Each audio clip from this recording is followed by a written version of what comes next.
네, 퇴근길 라이브 함께 합니다.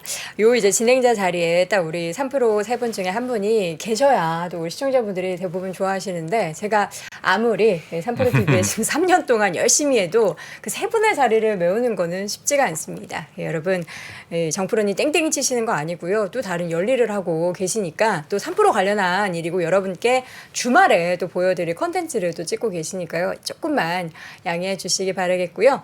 저 여도운도 옆으로까지는 아니지만 좀 예쁘게 봐주시면 대단히 감사드리겠습니다. 우리 부장님도 어떻게 한마디 하실래요? 저도 잘 봐주세요. 이런 거 안 하시는데. 아 저는 뭐 그냥 하시던 대로. 하던 대로. 알겠습니다. 근데 화요일날 현충일날 못 뵈서 네. 좀 오랜만에 뵙는 것 같네요. 보고 싶으셨다고. 예. 우리 부장님께서 시청자분들께 한마디 해주시면 또 더 좋을 것 같은데. 아 뭐 그런 것도 못 하시는데. 예, 하여튼 뭐 마음으로는. 예, 알겠습니다. 열심히 하겠습니다. 네, 데일리인트 바로 IBK 투자증권 박근영 부장 함께합니다. 부장님 어서 오세요. 네, 안녕하십니까. 네. 예. 어떻게 부장님의 자리는 제가 봤을 때 아무도 못 채울 것 같은데 어떡하죠? 아, 아닙니다. 네. 뭐 실력 있는 분들이 많을 거예요. 없어요, 안 없어요. 나오셔서 그렇지. 네, 없습니다. 그건 없다고 아닌 것 같고요. 생각합니다. 그냥 뭐 저는 저한테 주어진 시간 동안은 제가 할 수 있는 역할만 열심히 하는 거고, 네. 뭐 PB들이 뭐 많은 실력자들이 실제 뭐 많이 있겠죠. 뭐 저도 뭐 못 만나본 분들이 워낙 많고, 네. 뭐 방송을 안 나와서 그렇지 뭐 많이 있을 겁니다. 아마. 네. 네. 겸손하신 우리 또 박근영 부장님과 오늘 시장 볼 텐데요. 오늘 선물 옵션 동시 만길이었는데 어떻게 네. 항상 얘기가 나오잖아요. 그 심수를 부린 건가요? 안 부린 건가요? 오늘은 좀 예쁜 것 같습니다. 예뻐요? 의외로 좀 생각보다 예쁘게 끝나서 뭐 그래도 좀 예뻐할 수 있는 뭐 종가 부분을 볼 수 있는데, 네. 코스피는 한 6포인트 정도 하락 출발을 했고요. 2609포인트 정도 출발이 있었습니다.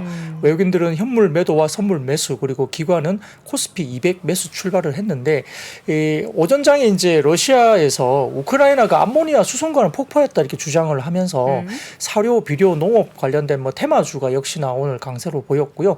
원전 오염수 방출 임박 소식에 어제와 더불어서 오늘도 이제 일부 육계나 일부 소금 관련주도 아침에는 이제 강세를 보였습니다. 그 외에도 이제 보험이라든지 조선기자재, 그리고 종유화학, 건설기계, 전력설비, 미용기기와 임플란트 등이 강세를 보였는데, 특히 오늘은 화장품주 가운데 마녀공장이라는 종목이 신규 상장을 하면서 일부 화장품주도 강세를 보였죠. 마녀공장이 시총을 6천억을 넘겼고 종가 기준 상한가로 끝났기 때문에 아마 시가총액이 6,800억 정도 수준입니다. 아마 예상 추정 EPS가 아마 올해 영업이익이 한 250억? 200억대 중반 정도 예상이 되는 것 같아요. 그러다 보니까 시총 6,800억이 조금 이제 밸류에이션 부분에서는 다소 좀 높게 형성이 된 겁니다. 그러다 보니까 오히려 그 다른 화장품주가 상대적으로 좀 싸 보이는 느낌이 좀 들면서 일부 이제 OEM이라든지 관련된 다른 화장품주가 다소 또 같이 들썩이는 모습도 오전에 보이기도 했습니다. 9시 30분을 지나면서 이제 시초가 조정을 받았던 2차전지 소재주도 에코프로 그룹주 중심으로 포스코 퓨처엠까지 강세 전환되면서 일부 강세까지 나타나기도 시작했는데요. 코스피가 2600포인트 수준까지 조정받았던 코스피도 외국인 선물 매수 규모 확대로 낙폭이 축소됐고 10시 30분 기준 외국인 선물이 3,500억대 정도 매수가 들어왔습니다. 다만 선물 옵션 동시 만기를 앞두고 외국인 3거래일 연속 코스피 순매도 부담과 거래량이나 투자 심리도 하락세를 보이면서 좀 쉬었는데요. 11시를 넘기면서 반등을 주도하던 2차전지 소재주가 재차 하락세를 보이면서 코스닥의 낙폭이 확대되기도 했습니다. 1시를 지나면서 주가지수 선물이 장중 저점을 하향 돌파하면서 코스피가 2,600을 위협했고 결국은 이제 2,600을 깨기도 했는데요. 그때 몇 가지 일이 좀 나타났죠. 두 가지 이제 이벤트가 그때 벌어졌습니다. 주가가 빠진 이유가 첫 번째로는 사진을 띄워주시면은 이 시간대에 미국의 암호화폐 커머스터티 업체인 프라임 트러스트라는 회사가 있는데 여기에 대한 파산 루머가 시장에서 이제 해외 쪽에서 이 트위터인가 이쪽에서 들어갔죠. 네. 그래서 이렇게 뭐 확인은 안 됐습니다만 최근에 좀 위태위태했었습니다만 암호화폐 관련된 그 업체인 프라임 트러스트가 파산에 직전했다 이렇게 이야기가 이제 시장에 돌면서 약간 영향을 미쳤다 볼 수 있는 상황이고요. 두 번째로는 사진을 좀 띄워주시면 로이터 통신 관련된 외부 이제 해외 쪽에서 기사인데요. 대만 쪽에 중국 항공기가 영공에 침입하면서 방공호 가동 소식이 이때 들렸습니다. 이게 뭐냐면 J-11이나 J-16 전투기와 핵이 사용이 가능한 H-6 폭격기를 포함한 37대가 대만 지역의 방공 식별구역의 남서쪽을 비행하면서 문제가 발생한 겁니다. 네. 대만 측은 맞대응 차원에서 감시 활동을 벌였다고 일단 전해졌고요. 상황이 이제 이때 이렇게 좀 약간 지정학적 리스크로 갑자기 비화되다 보니까 종료되긴 했지만은 역시나 이제 지정학적 이슈로 해석되면서 장중 변동성이 갑자기 확대되기 시작했죠. 그러면서 이제 코스피가 2,600선을 이때 깨지기 시작했습니다. 그래서 이제 좀 변동성이 좀 확대되면서 약간 좀 이게 좀 더 커지는 문제로 가는 거냐라고 이제 시장이 조금 우려를 했는데요. 네. 다행히 이제 선물 옵션 동시 만기를 맞이하면서 수급 변동성이 증시 부정적으로 상승했지만 결국 그럼에도 불구하고 이제 2시 15분경에 주가지수 선물이 이제 V자 반등이 갑자기 또 나오기 시작했어요. 그러면서 낙폭이 축소되기 시작했고 이때 뭐가 또 나오냐면 중국 정부가 하이테크 산업에 대한 금융 지원을 하겠다. 그리고 외국인 대상으로 인해서 금융 개방을 하겠다라고 이제 중국 정부가 언급을 한 게 이때쯤 알려지기 시작했습니다. 그래서 상해 지수가 이때 갑자기 플러스 전환을 막 하기 시작했고요. 역시 이제 이때 국내 증시도 V자 반등이 주가지수 선물을 포함한 반등세가 나왔고 낙폭이 축소되기 시작했고 또 하이닉스도 장중에 이제 강세 전환을 막판에 하면서 1% 이상 올라왔습니다. 그리고 삼성전자도 약보합 정도로 들어왔고요. 그래서 이제 시장 낙폭이 축소되면서 이제 영향을 미쳤고 종가 무릎에 오늘 이제 만기일이었기 때문에 예쁜 마녀가 종가 무릎을 또 들어올리는 마지막 수급이 또 들어오면서 이렇게 조금 낙폭을 축소시킨 모습이 보였습니다. 외국인들은 기계와 보험업종 제외한 코스피 쪽에 대부분을 매도를 했고요. 네. 코스닥에서는 반도체, 의료기기 일부 엔터주를 매수했고 기관은 연기금 중심으로 코스피를 매수했는데 연기금은 유통 제외한 대부분을 매수 우위를 보였고 코스닥에서는 기관이 일부 2차전지와 제약업종 매수가 들어왔습니다. 원달러 환율은 뭐 국내 증시 그 외국인들 순매도 영향에 1,306원대로 상승했지만 장중에 달러 인덱스가 소폭 하락하면서 추가 상승은 제한됐고요. 업종별로 본다면 보험업종이 강세를 보였고 미래에셋 생명이 미래에셋 그룹의 공개 매수 검토 보도 소식이 오전에 전해지면서 장중에 거의 28% 이상 급등했지만 관련 가능성은 일축되면서 상승폭이 축소했습니다. 뒤이어서 이제 운수창고업은 운임지수 반등과 낙폭과대 인식에 따른 저점 매수 유입에 HMM과 페노션 등의 해운주가 강세됐는데 최근에 트레이딩 바이 정도의 리포트가 나온 걸로 기억하면서 일단 해운주가 오늘 강세를 보였고요. 기계 같은 경우는 HD 현대건설기기와 HD 현대인프라코어 등의 HD 현대그룹주가 강세 보였고 유통업종은 포스코 인터내셔널과 LX 인터내셔널 등의 상사 기업들 강세가 뚜렷했습니다. 반면에 이제 반도체, 배터리 셀업체 골고루 약세 기록하면서 전기전자는 하락세를 보였고 카카오나 네이버 등 인터넷주도 부진하면서 서비스업 하락세를 이끌었고요. 의약품은 4거래일 연속 하락입니다. 코스닥에서는 외국인 기관 동반 자금 유출되면서 하락세였는데 업종별로는 의료정밀기기나 음식료 당배가 강세를 보였고 일반 전기전자나 소프트웨어는 약세 보였고요. 시총 상위단에서는 최근에 부각되었던 2차전지 기업들 중심으로 외국인 매도가 이어지면서 다소 좀 부진했습니다. 한편 신규 상장된 마녀공장은 상한가 급등세를 보였습니다. 네.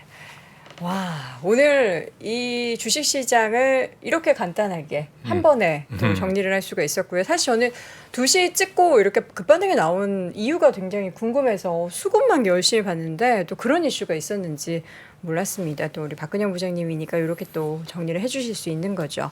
자, 오늘 섹터별로 움직임을 보자면 와, 요즘에 미용기기 관련한 종목 사실 이 분야에 있어서 우리 박근영 부장님도 전문가라고 칭할 수 있을 정도의 수준 아닙니까? 네, 뭐 주식으로 해서 스터디를 한 거죠. 그렇죠. 네, 그렇습니다. 요즘에는 뭐 최근에 뭐 하셨어요? 최근에는 별로 안 했고요. 시간이 없으셔서. 네, 뭐 오라고 하시는 의사분들은 계신데 시간이 너무 없어갖고 못 갔습니다. 근데 6월 달에는 한번 가보려고 해요.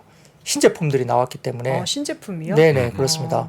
미용기기 관련한 시장들은 계속 커지고 있는 것 같아요. 네, 계속 커지고요. 뭐 보통 1, 2년에서 한 3, 4년 정도 내 신제품이 계속 나오고 네. 국내 1, 2년 정도 장비가 이제 나가고 나면 그다음 한 2년 정도 지나면 보통 남미나 대만이나 일본 쪽으로 바로 이제 수출 쪽으로 나가거든요. 그다음에 이제 카트리지 소모품이 나가면서 이제 이렇게 뭐 사이클이 진행되는데 역시 이제 미용기기 시장에 따라서 오늘 일부 종목은 신고가가 계속 나왔고요. 굉장히 견조한 모습들이 최근에 계속 나오고 있습니다.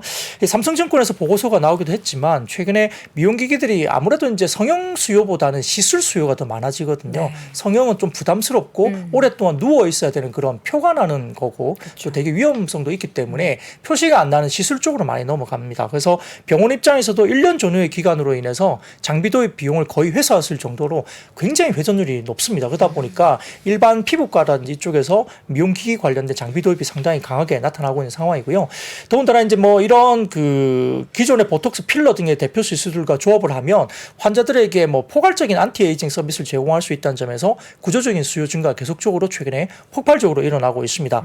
2014년 이후에 국내 리프팅 시술의 대중화를 이끌었던 크레시스, 이게 이제 슈링크라는 제품이었던 것 같은데 이 관련해서 강남 쪽에서 폭발적으로 성장을 했죠.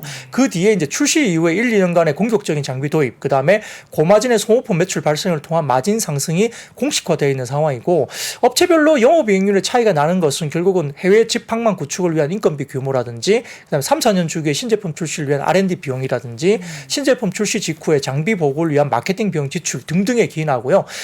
국내 허가 이후에 한 1년 내에는 보통 이제 브라질 등을 포함한 남미라든지 말씀드렸던 일본과 대만 시장에 주요 진출을 합니다. 신규 매출 확보를 하면서 판관비 상승을 상승시키는 타임라인을 주로 마련하는 것이 일반적인 스케줄링으로 되어 있는 상황이고요. 근데 이제 해당 기기에 대한 명확한 허가 가이드라인이 마련된 지역이 글로벌리 상대적으로 그렇게 많지 않습니다. 그러다 보니까 전체 미용 성형 시술 중에 이제 미용 기기 쪽은 3% 정도밖에는 침투율이 안 되어 있습니다. 그 시장이 아직은 성장룸이 많이 남아 있다 볼 수 있죠. 자, 사진을 좀 띄워주시면 글로벌 비외과적 미용 성형 시술 비중인데 역시 이제 42% 정도가 전체 침습적 시술이 가장 높습니다. 그리고 이제 보톨리눔 톡신이 24%, 필러가 17% 정도 되고요. 비침습적 타이트닝이나 이런 것들이 3% 정도이기 때문에 상당히 아직까지는 침투율이 높지 않습니다. 그렇기 때문에 시장에 대한 부분에서 상당히 조금 높게 형성되어 있는 상황이고요. 더군다나 이제 시술 구조로 본다면 미용기기 시장이 2021년에 약 27억 달러에서 2030년까지는 63억 달러로 시장이 성장된다고 전망되고 있습니다.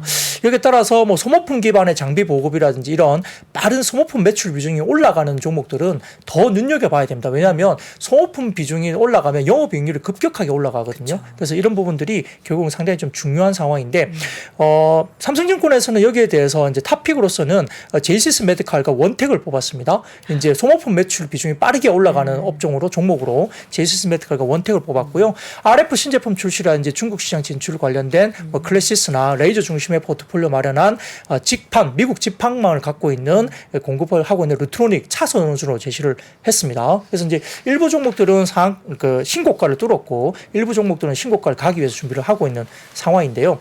자, 그다음 두 번째 사진을 띄워주시면은 주요 미용 성형 시술의 지역별 가격 비교인데 보톡스 같은 경우는 지금 한국은 14만 원 정도 한다고 해요. 50유닛 기준으로 이렇게 한다고 합니다. 근데 보면은 미국이나 중국이 훨씬 비싸죠. 되게 비싸네요. 되게 비싸죠. 50유닛에 14만 원? 네, 아니, 그러니까 우리나라 14만 원인데 또 왜 이렇게 비싸죠? 비싸다고 합니다. 국산 제품은 더 싸겠죠. 네, 보통 맞아요. 예, 국산 근데 이제 이건 아마 10만 원 미만이고 해외 제품 기준인 것 같고요. 독일 정도? 네. 필러 같은 경우가 지금 뭐 중국이 엄청 비쌉니다. 그죠? 네. 460만 원 정도 한다고 합니다. 기준을 봤을 때 한국이 역시 싼 편이고요. 그다음에 써마지 FLX 이거 완전히 비싼 제품인데요. 네. 뭐 저희 집사람도 이거 맞고 싶은데 비싸서 못 맞고 있는데 이게 뭐 국내에서는 거의 한 200만 원대, 뭐 지금 평균 179만 원 정도 나와 있는데 600사세. 뭐 작년까지는 250만 원대 정도 했습니다. 그리고 이게 이제 오리지널이냐 아니냐 하기 위해서 카트리지를 직접 이제 다 준다고 해요. 그 이제 재사용하지 않는다 이걸 하기 위해서 준다. 예, 그렇게 하기 위해서 이제 그걸 오리지널을 쓰고 난 카트리지를 준다고 할 정도로 이렇게 비싼 제품인데 이게 해외 쪽에서는 굉장히 비싸죠. 중국 쪽은 엄청나게 비쌉니다. 그러니까 한국에 오는군요. 써마지가 중국 쪽에서 들어간 뭐 이렇게 해외 그건데요. 국내 제품이 아직까지 중국에 들어가지 못했어요. 그래서 이런 부분들 좀 문제가 되고 있는데 역시나 올해 진출 가능성이 굉장히 높게 이야기되고 있습니다. 그다음 자료를 보시면 미용기기 업체 3년간 매출 연평균 성장률인데요. 사진을 좀 띄워주시면은 자, 제일 높게 원택이 가장 많이 나왔죠. 이게 원택이 올리지오인가 뭐 그렇습니다. 매출을 올리지요. 네, 그래서 65% 성장했는데 네. 보통 보면은 피부과 가보시면은 울세라하고 올리지오 같이 겸업해서 맞으면 상당히 효과가 좋다고 해서 패키지 상품이 많이 나와 있습니다. 그래요? 예, 가보시면 압니다. 그래서 이제 그렇게 나와 있고요. 네. 효과가 좋다고 이렇게 알려져 있어서 보통 이제 피부과에서 같이 이제 패키지 형식으로 울세라하고 올리지오를 같이 이렇게 내놓는 상품이 많이 나와 있습니다. 울세라도 리프팅이고 올리지오도 리프팅이잖아요. 네, 근데 같이 병행하면 보통 이제 좀 다른 이야기지만 네. 암 항암 치료도 병행 치료하면 굉장히 그 효과가 더 많은 그런 경우도 있거든요. 네. 그래서 약간 효과가 더 다양한 있다고 방법으로. 합니다. 그래서 원택이 예전에 이제 올리지오 때문에 상당히 좀 유명해지고 있고 네. 그래도 비올 같은 경우도 이제 실퍼맥스 같은 경우가 남미 쪽에 많이 이제 들어가면서 굉장히 좀 평균적으로 좋아졌고요. 네. 그다음에 제시스 메디칼도 52%, 르트로닉도 51% 상당히 좁죠.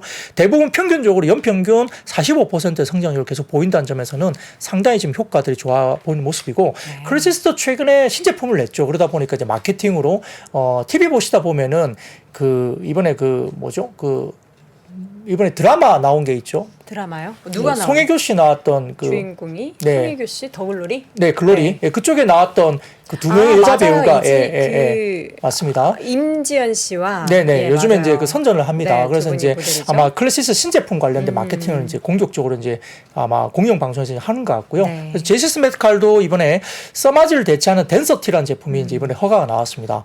이 써마지가 제일 비싼 제품이라고 그랬잖아요. 그래서 이번에 이제 써마지를 대체하는 국내 제품으로서는 유일하게 덴서티라는 제품이 나왔는데 아마 이영애 씨를 아마 이번에 모델로 해서 아마 마케팅에 본격적으로 들어갈 것으로 보입니다. 네. 그래서 이렇게 보이는 것 같고 다음 사진 보이시면은 그 국내 미용기기 업체의 해외 영업 현황인데요. 뭐 원택부터 시작해서 제시스 메디칼, 클래시스, 루트로닉, 뭐 이루다, 비올 등등 나와 있는데 해외 진출 모멘텀이 있는 회사들이 있습니다.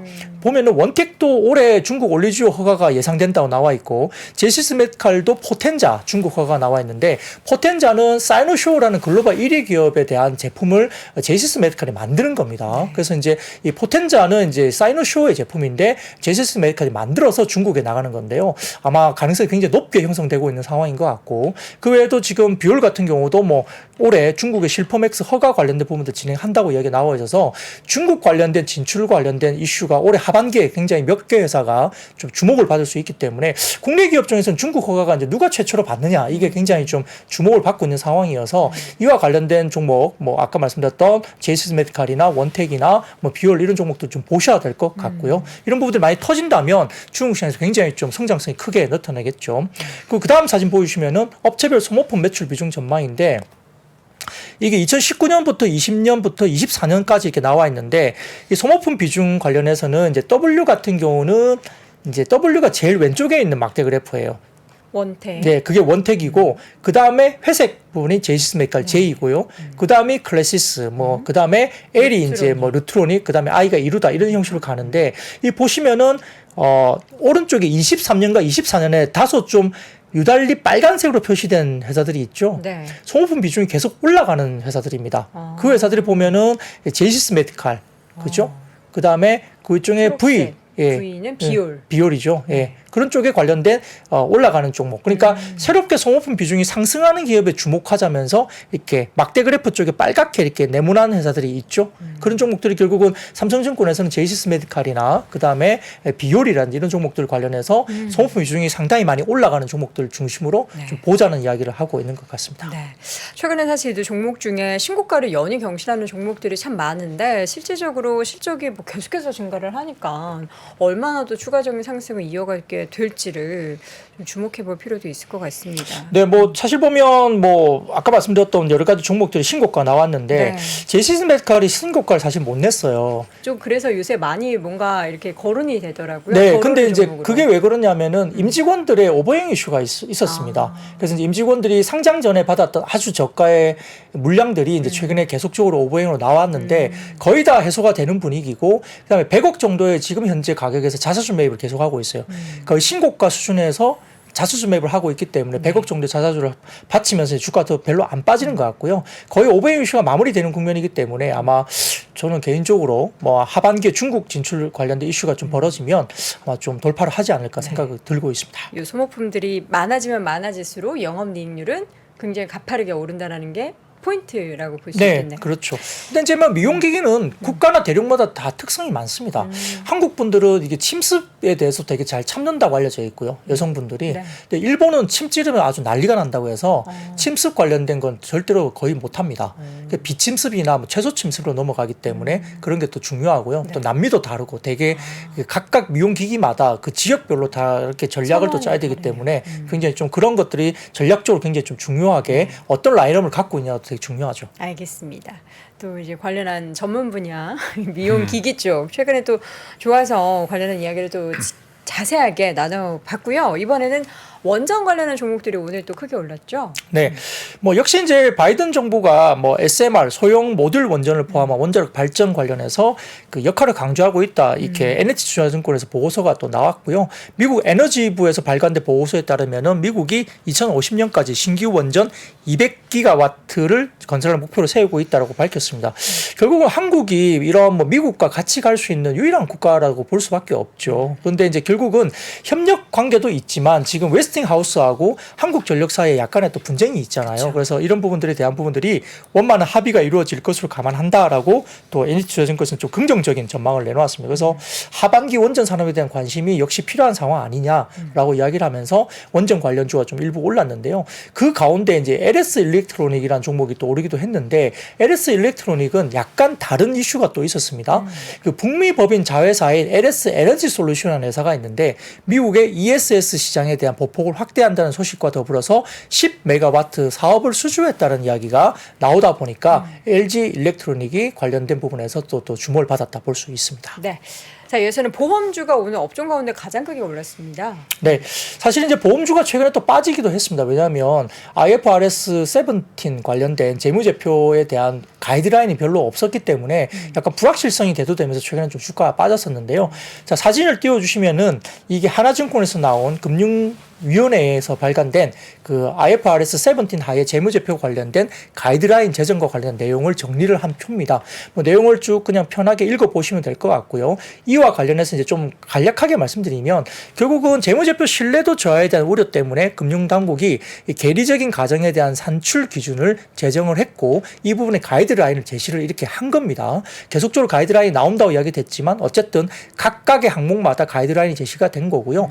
이 가이드라인은 2분기 또는 3분기 결산을 진행하면서 적용될 것으로 보이고 있고 보험사들이 이 부분에 대해서 감독 당국이 향후에도 영향이나 예실차 분석 등을 통해서 추가 가이드라인을 또 제시할 것으로 보이기 때문에 아마 좀 명확하게 좀 더 이야기가 되겠죠. 근데 이제 보다 보수적인 어떤 가정을 적용할 것을 각 사마다 요구를 하고 있기 때문에 어떻게 보면 보험사 입장에서는 그렇게 좋은 건 아닐 수가 있습니다. 근데 이제 이런 가이드라인이 나오기 전에 불확실성 때문에 주가가 좀 꽤 빠졌거든요. 그러다 보니까 이 가이드라인의 전반적인 기조는 보험 상품별로 세부적인 특징을 고려해서 보험 계약에 따른 이익이 과대 계상되는 것을 방지하고자 하는 목적에 있고 실손 의료 보험 같은 경우도 보험률, 보험금 증가율이나 손해율 추정의 근간이 되는 경험 통계 기간을 최소 5년으로 설정하면서 코로나에 따른 어떤 왜곡을 또 되게 완화시키려고 했고 보험금 증가율에 대한 하한을 또 설정하고 목표 손해율 수령 기간을 15년 차 연도까지 늘리는 등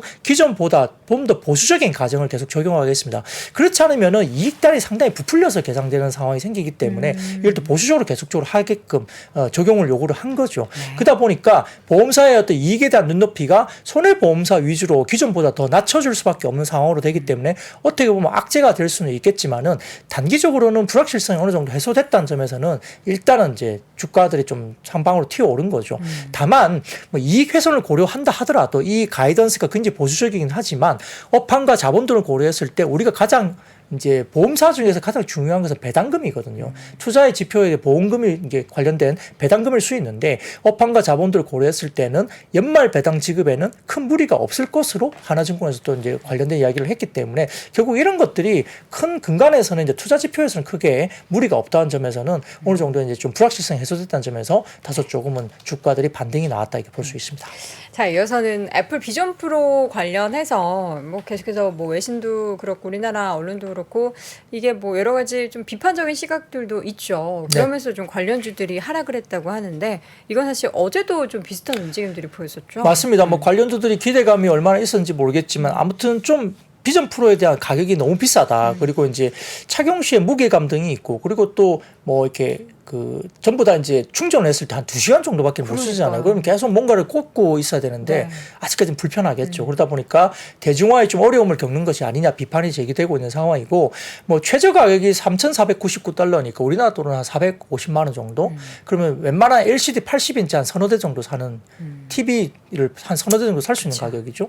그러다 보니까 이제 당초 예상 가격도 $3,000도 비싸다 그랬는데 이게 더 비싼 겁니다. 그러다 보니까 미국의 IT 전문 매체 테크 크런치가 비전 프로 가격에 대해서 이건 소비자 가격이 아닌 것 같다. 이렇게 이야기하는 것 같고요. 굉장히 꼬집었다고 합니다. 그래서 여러 가지 혁신적인 제품으로 여겨지긴 하지만 여러 가지 부분에서 조금은 좀 비판적인 어떤 반응을 했다라고 이야기됩니다. 여기에 대해서 키움증권이 오늘 리포트를 또 냈는데 관련해서 첫해 판매량은 100만 대 미만일 것이다라고 이야기를 했습니다. 근데 실질적으로 지금 첫해 판매량이 100만 대가 아니라 해외 쪽에서 이야기되고 있는 지금 미국의 실리콘밸리의 부속 부품업체에 따르면 현지에서 이야기 어떻게 되고 있냐면 애플이 관련해서 상대로 총 그 15만 대 분량의 또 부품을 실질적으로는 오더를 했다 얘기 나옵니다. 실질적으로는 애초에 100만 대 가까운 물량 이야기가 돌았지만 30만 대로 줄였고 발표 직전에 발표 막판에는 15만 대까지 부품량을 줄였다고 이야기가 들렸습니다. 그러다 보니까 사실 좀 굉장히 좀 안 좋을 수 있는 그런 뭐 기대감에 따라서는 좀 이제 실망할 수 있는 부분이 있습니다. 근데 뭐 그럼에도 불구하고 뭐 키움증권에서는 어쨌든 그렇다 여러 가지 한계가 있다라고 이야기를 했지만 그럼에도 불구하고 이제 XR 기기 생태계가 활성화될 것이고 중장기적으로는 가상현실 대비 증강현실이 부상하겠지만 여러 가지 뭐 대중화를 위해서 차별적인 활용도라든지 휴대성 이런 것들이 혁신이 고민할 필요가 있다고 이야기하면서도 수혜 기업으로 이제 다음 표를 좀 띄워주시면 키움증권에서 이야기하는 애플의 비전 프로와 XR 기기 수혜 기업으로 이렇게 표로 이제 정리를 했습니다. 근데 이게 단순하게 뭐 짧은 기간의 수혜는 아니겠죠. 좀 길게 보고 보셔야 될 것 같은데. 근데 실질적으로 이제 이런 것들이 이제 LG 이노텍이나 이런 것들은 언급이 되는 종목들이잖아요. 카메라 쪽이나 이런 것들이기 때문에 이번에 특히나 이야기되는 것은 이제 카메라라든지 그다음에 마이크로 OLED 이런 쪽에 디스플레이 기술 이런 것들 특히나 이제 주목을 받고 있기 때문에 관련된 쪽은 좀 지켜볼 필요는 있겠습니다. 네. 어쨌든 상대적으로 보면은 SR 기기 시장은 커질 건데 제가 봤을 때는 이제 애플이 이제 신제품 내년도에 내고 그러면 오히려 지금은 메타 같은 경우가 오히려 광고 효과가 더 극대화되는 것 같아요. 오히려 좀 뭔가 함께 그 시장에서 새로운 제품으로 부각되면서 예. 뭐 거론이 되는 일들이 많아지겠죠. 예, 그 전에는 SR 기기에 관심이 없다가 이제 애플로서 뭐 내년에 상반기에 낼지 하반기에 낼지 어차피 개발자 회의에서 밝히기 때문에 아직 출시 일정은 뭐 모르지만은 메타가 오히려 또 상대적으로 지금 잘 팔릴 것 같아요. 네. 결론적으로. 자, 관련해서도 저희도 잠시 후에 자세한 이야기 나눠볼 예정이니까요. 그 부분 함께 해주시면 좋을 것 같고요. 그 사진을 하나만 더 보여드릴게요. 네. 어떤 사진일까요? 그 다음 사진 좀 띄워주시면은 이게 그 각 이번에 비전 프로의 각 부품별 단가거든요. 다 합하면 얼마예요? 한 1,500불에서 1,600불 정도 됩니다. 아, 그럼 거기다 곱하기 3한 건가요? 뭐 그 정도에 파는 거겠죠. 뭐 그 정도까지는 아니더라도 그죠. 그러니까 이게 기본적인 단가 자체도 1,500불에서 1,600불 정도면 기본적으로도 거의 비쌉니다. 이 정도면 그러네요. 거의 한 뭐 200만 원 가까운 단가가 저게 들어가는 뭐 거잖아요. 개발비, 뭐 물류비, 뭐 이런 거 다 더하면은 꽤 비싸네요. 네, 굉장히 이제 뭐 부품들이 엄청나게 비싸게 이렇게 들어가 있는 거죠. 그러니까 이런 걸 따지면 어떻게 가격을 낮출 것인가, 네. 퀄리티를 유지하면서 이게 가장 문제일 것 같습니다. 네. 자, 어떻게 될지 참 궁금한데, 그건 뭐 출시돼 봐야 알겠죠. 그리고 그 사이에 시간이 있기 때문에 또 그때 어떤 새로운 이야기들이 더 나올지를 몰라서 관련한 이야기는 계속 지켜보겠고요. 우크라이나 댐 붕괴 관련해서 우리 시장에서도 오늘 뭐 테마성 움직임이 좀 있었죠?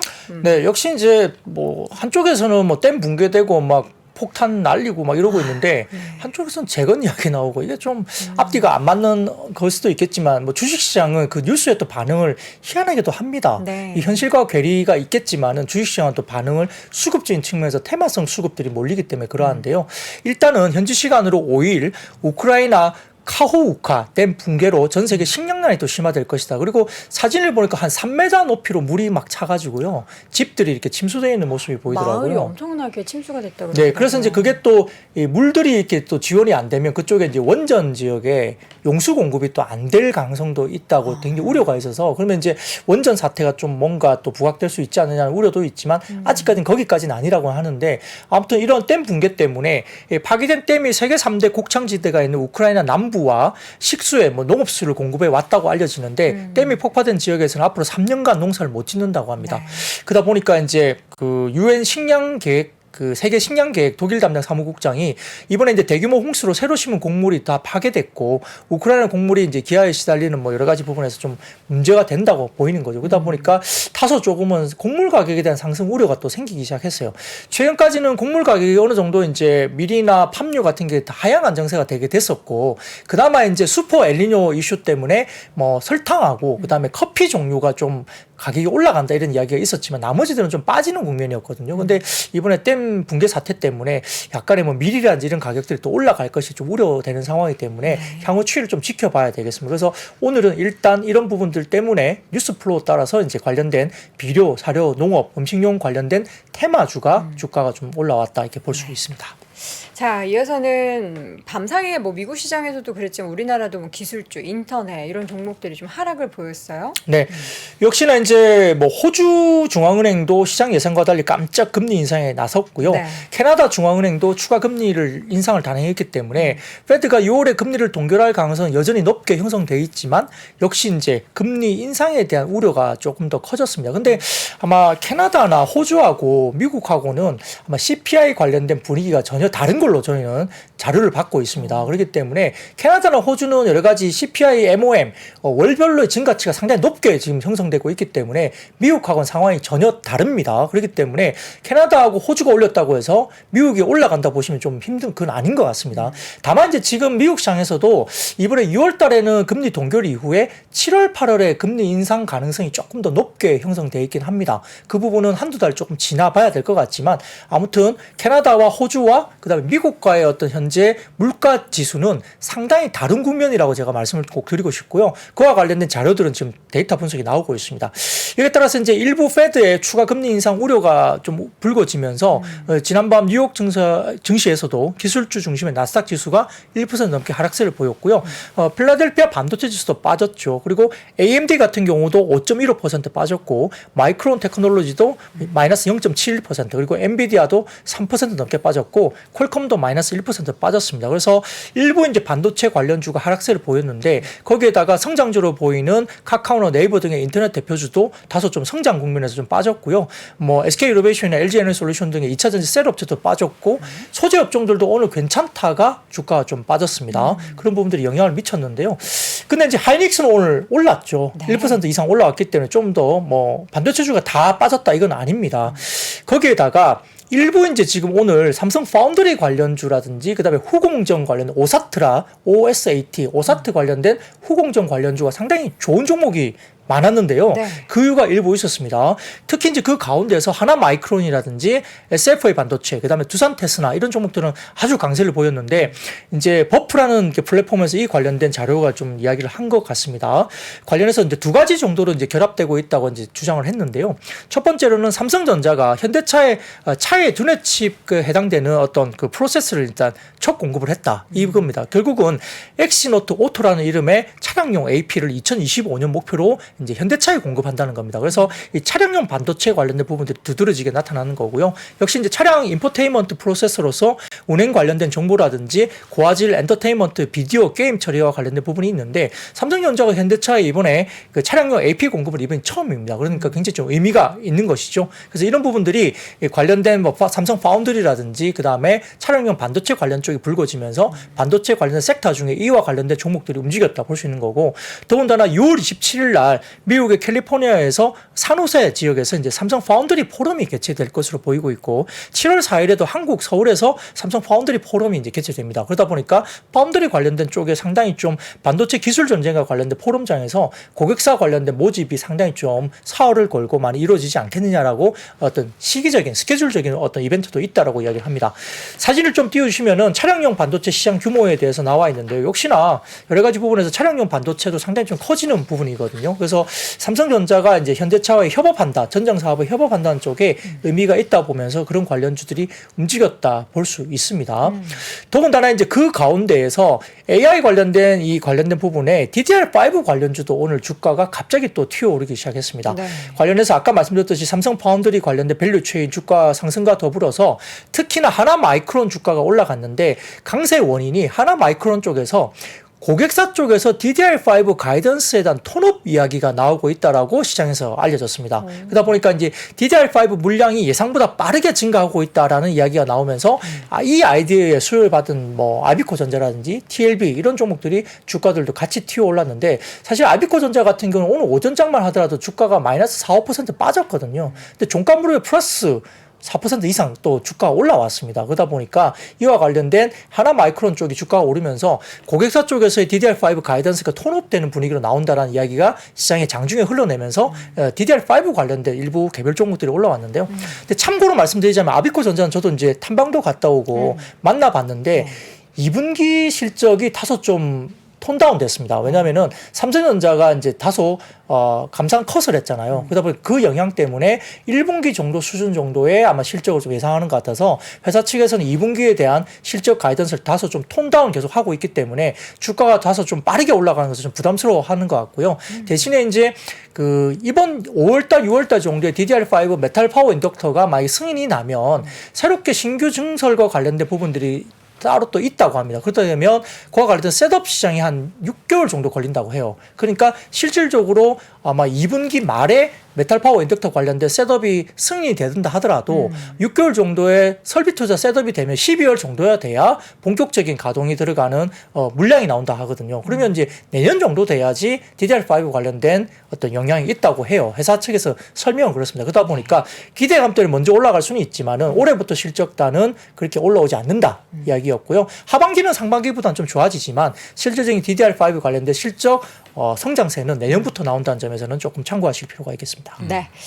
참고로 좀 말씀드리면 그 오사트 업체 같은 경우는 가동률이 좀 최근에 한 2년 동안 떨어진 이유가 삼성전자가 자체 개발한 AP 칩이 스마트폰에 안 들어가기 시작했습니다.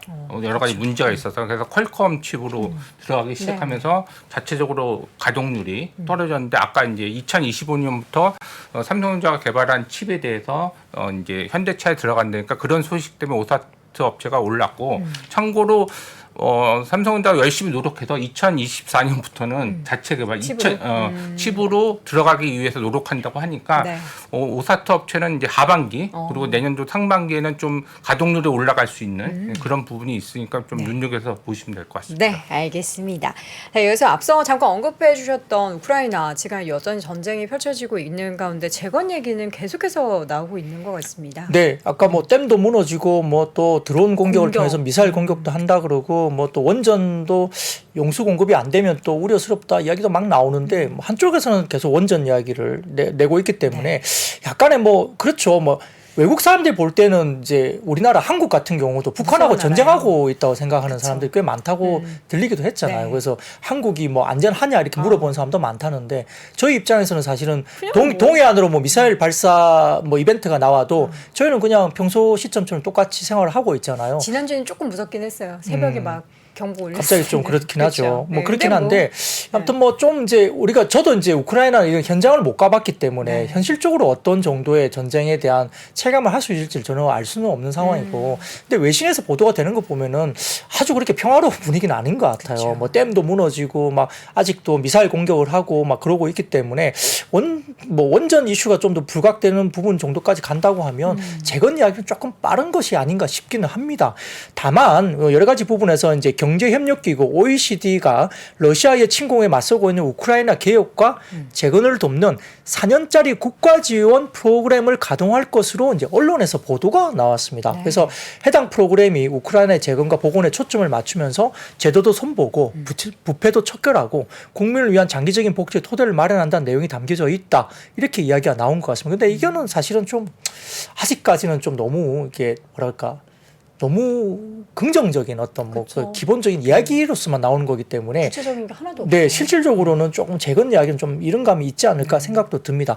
그러다 보니까 다소 조금은 이제 이것도 오늘 관련된 개혁이나 재건 지원 약속이기 때문에 이것은 약간의 어떤 테마성 수급이 들어왔다는 부분에서는 뭐 데모나 SY나 뭐 건설 기계 쪽 이런 쪽이 움직이기도 했는데 다만 이제 아까 말씀드렸던 HD 현대건설기계나 HD 현대인프라코어 같은 경우는 기계 업종은 약간 좀 다릅니다. 이거는 순수하게 재건 이슈로만 오른 건 아니고요. 실질적으로 최근에 주가나 이런 것들이 실적이 좋기 때문에 올라가는 것들이거든요. 중국 시장 쪽에서 건설기계 쪽은 별로 좋지 못합니다만 실질적으로 북미라든지 특히 네옴시티나 튀르키예 등과 같은 중동 지역이나 인도 지역이나 이런 쪽에서 상당히 국내 건설기계 3사 모두 시장을 아웃퍼폼하면서 1분기 어닝 서프라이즈 기록했고 최근에 분위기가 상당히 좋은 분위기가 있습니다. 거기에 따라서 지금 북미 쪽에는 건설기계 건설기계가 국내 업체들이 이제 초강세이고요. 북미 시장에서 밥캣은 전년 동기 대비 55%나 1분기에 성장을 보였고 HD 현대건설기계가 제품 경쟁력 강화에 따라서 1분기에 전년비 84%나 성장을 보였습니다. 그리고 HD 현대인프라코어는 선진시장 전체에서 14%나 성장을 보였기 때문에 북미 시장은 국내 건설기계 3사가 초강세거든요. 사진을 가져와 봤습니다.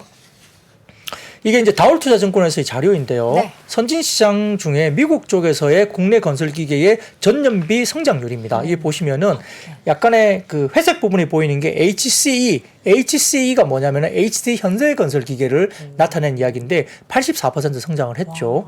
그리고 이제 막 밥캣 같은 경우도 파란색으로 보이시는데 55% 성장이 나옵니다. 그래서 상당히 좀 성장세가 좋은 그림으로 나오는 것 같고요. 캐터필러는 엄청 더디네요. 네, 그렇습니다. 그런 부분이고요. 그 다음은 유럽 쪽인데 유럽 시장의 사진을 좀 그 다음 띄워주시죠. 선진 시장 중에 유럽 시장에서의 국내 건설기계의 전년비 증가율인데 유럽 시장은 전체적으로 플러스 1% 성장밖에는 건설기계가 그렇게 시장 자체로는 성장이 많이 없었습니다만 HD 현대건설기계가 HCE라고 보이는 쪽인데 회색이죠. 이 부분들이 두산 밥캣과 더불어서 HD 현대건설기계는 15% 성장 그리고 두산 밥캣은 12% 성장을 보였습니다. 선전을 했죠. 그래서 우려보다는 유럽 시장도 견조하게 성장을 보였고요. 인프라 수요 지속과 그다음에 각사의 딜러망 확대 때문에 이렇게 성장세를 보였다 볼 수 있습니다.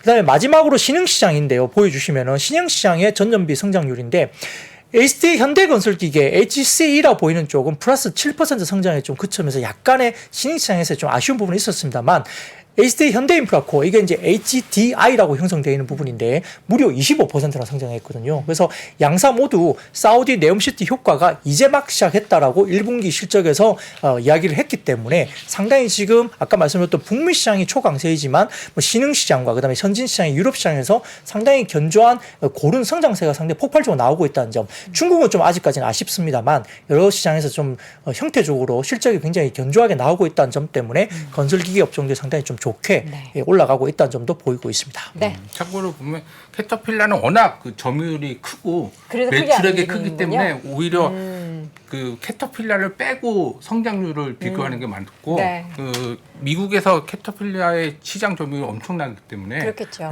조금 성장하더라도 저 매출 성장률보다는 매출 금액이 엄청나겠죠? 엄청 큽니다. 결론적으로. 네.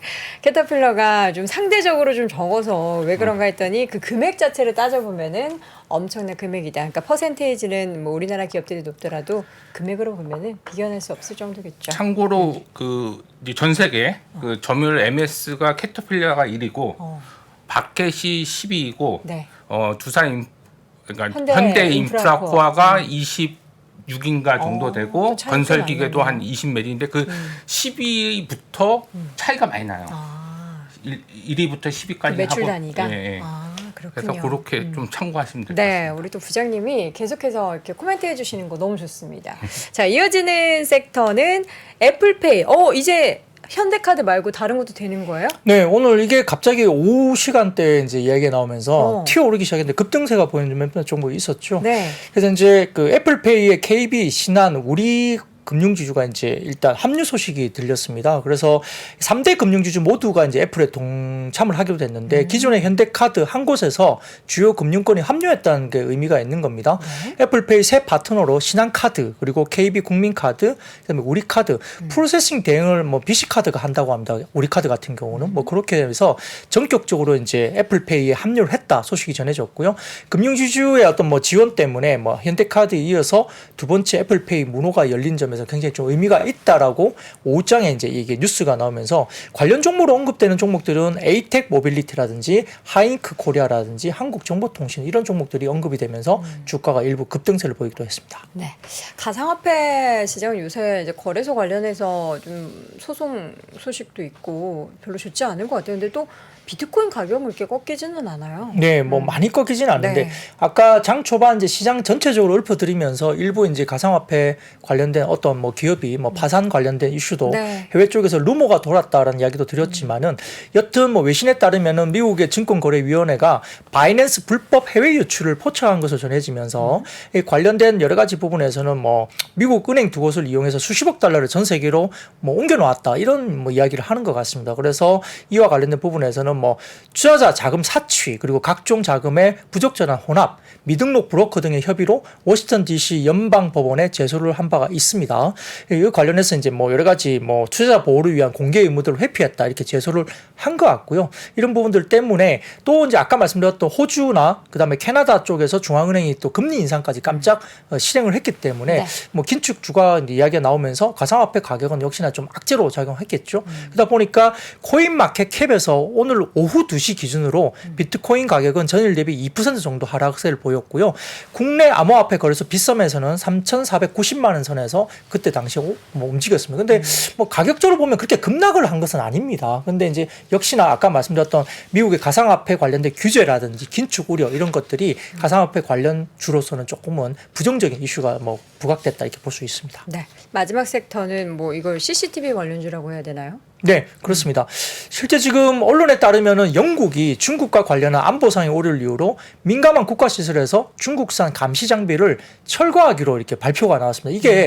이게 철거하는 것을 이렇게 뭐 여러 가지 검토해 본다가 아니고요. 확정 소식으로 들린 거거든요. 그러다 보니까 영국 정부가 뭐 어느 기업의 감시 장비가 문제인지를 특정하지는 않았다고 합니다만 전후 사정을 살펴볼 때 시장에서는 어떻게 해석하냐면 중국 정부가 지분을 보유한 하이테크 비전이라든지 그다음에 다후아 테크놀로지라는 회사가 있는데 이 업체가 만든 페세로 TV, CCTV가 아마 대상일 가능성이 상당히 높게 영국 현지에서는 이야기가 된 것 같습니다. 그러다 보니까 이게 아마 정부 민감 시설에서 중국산 CCTV 철거를 아예 하겠다라고 이야기를 했기 때문에 이와 관련해서 국내 기업의 반사 수혜 기대감이 커지면서 뭐 코맥스나 코콤 등의 국내 CCTV 관련 업체가 주목을 받았다 볼 수 있습니다. 네. 오늘도 정말 50분 꽉 채워가지고 네. 50분까지는 안 채웠어요. 오늘 약간 아쉽게 한 45분, 48초 정도 채워서 시장 상황 이슈 쭉 확인해 봤는데 그렇게 말씀하시면은 배 안 고프세요? 저녁도 안 드셨을 것 같은데. 아니요, 뭐 괜찮습니다. 그래요? 배 고프실 것 같은데. 아니요, 이제 고프셔야 살을 합니다. 빼가야 돼가지고요. 아 그래요? 네. 살 빼는 여름 준비 혹시 몸짱이 되시려고 지금 준비하시나요? 아니요, 몸짱까지는 아니고요. 제발 몸짱이 되겠다고 해주세요. 왜냐면 네. 제가 소개해드려야 돼. 아, 뭔가 소개해야 되는 게 있나요? 아, 그렇구나. 지금 몸짱이 되고 싶으시죠? 네, 몸짱 되고 아, 싶습니다. 그럼요. 몸짱이 되고 싶으시다면 항상 우리가 또 먹게 되고 챙기게 되는 게 뭐가 있을까요? 바로 닭가슴살입니다. 아, 근데 그럼. 퍽퍽한 닭가슴살이 아닌 부드러운 마니커의 닭가슴살. 여러분들 지금 6월 1일부터 6월 30일까지 딱 한 달 동안 이렇게 이제 몸짱 되고자 하는 분들 혹은 근데 사실 몸짱이 아니더라도 우리가 단백질 섭취가 필수이기도 하고 또 출출할 때 요거 먹으면은 욕이 되거든요. 부드럽닭 닭가슴살 그리고 닭가슴살 볶음밥 요 10팩을 32% 할인하는 그 이벤트가 진행이 되고 있습니다. 여기 하단에 보이시죠? 관련해서는 이제 자사몰이나 그 어플에서 관련한 부분을 확인해 보실 수가 있고요. 또 구입도 하실 수 있으니까요. 여러분들 마니커의 닭가슴살 그리고 닭가슴살 볶음밥으로 건강도 챙기시고 올여름 몸짱 되시길 바랍니다. 네. 안 받아주셔가지고 큰일 날 뻔했어요. 자, 오늘도 고생 많으셨고요. 데일리인트 IBK 투자증권 박근영 부장 함께했습니다. 고맙습니다. 네, 감사합니다. 시간이 흘러도 변하지 않는 여러 가지 원칙과 사고 체계는 존재하거든요. 대가들의 사고 체계, 투자 기법이 아니라 생각의 방법. 그런 거를 분해를 해서 재구성을 해서 하나의 어떤 틀로 조합을 하는 과정이 필요한 것 같다. 라쿤 자산운용 홍진채 대표의 거인의 어깨에 19년간 초과 수익을 달성한 그가 어떻게 주식 대가들의 투자법을 활용했는지 이 책에서 최초로 공개합니다. 대가들의 검증된 투자법을 여러분의 눈으로 직접 확인하시죠.